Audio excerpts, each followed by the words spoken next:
একটা মা টাকি মাছ তাদের বাচ্চাকে পাহারা দিচ্ছে। এই যে দেখতেছেন আপনারা মাছটা,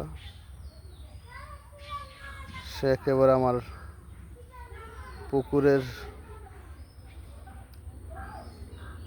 পাশেই তার বাচ্চাকে নিয়ে ঘুরতেছিল।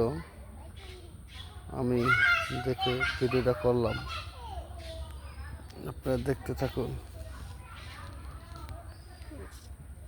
মাছটা যদি ভয় না পায় আমি সেই জন্য ভিডিওটা করতেছি।